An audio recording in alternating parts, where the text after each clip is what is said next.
तो विषय आहे सासू, सून आणि नणंद ह्या 3 स्त्रिया. आणि ह्या 3 स्त्रियांचं एकमेकावर असलेलं रिलेशनशिप, यांचे असलेले कॉन्फ्लिक्ट, याच्यामुळे झालेल्या अनेक मानसिक शारीरिक वेदना, अनेक मानसिक शारीरिक जखमा आणि ह्या ट्रायोमुळं किंवा ह्या 3 स्त्रियांमुळं ज्या झालेल्या स्त्रियांच्या ज्या डिटॅचमेंट आहेत किंवा स्त्रियांचं आयुष्यातूनच एक प्रकारचं काय म्हणू शकतो आपण आवड किंवा त्यांची एक आयुष्य जगण्याची जी उमेद आहे ती संपवून टाकण्याची ताकद ह्या 3 नात्यांमध्ये आहे. आता ह्याला ताकद म्हणायची का ह्याला एक काही निगेटिव्ह पॉवर म्हणायची का काय म्हणायचं, म्हणजे शब्द नाही.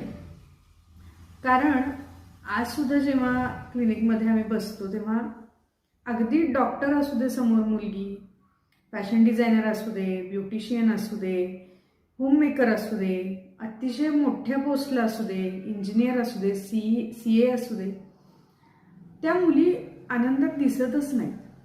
म्हणजे त्यांच्या आईवडिलांनी त्यांना शिकवलेलं आहे इतकं उत्तम पद्धतीनं की बाबा तू कमवशील, थोडी इंडिपेंडंट राहशील, थोडी आनंदात राहशील.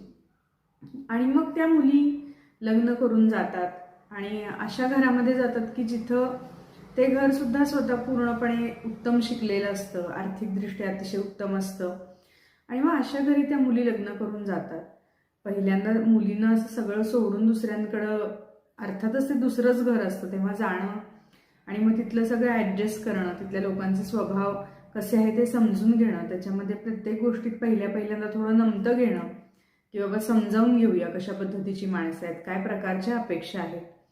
आणि मग नंतर एक साधारण 6-7 महिन्यातच लक्षात येतं की यांना, जसं आपल्याकडं पूर्वी ग्रामीण भागात म्हणायची, अजूनही म्हणतात, हे आखूड शिंगी, बहुदुधी, जास्त न खाणारी, कधी न आजारी पडणारी, सतत भरपूर दूध देणारी, अशी प्रॉफिटेबल म्हैस जशी असते तशा पद्धतीची एक व्यक्ती यांना घरामध्ये हवी.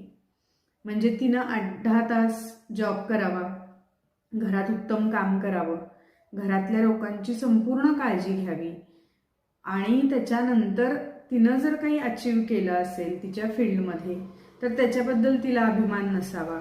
तिनं स्वतःसाठी काही खर्च करू नये.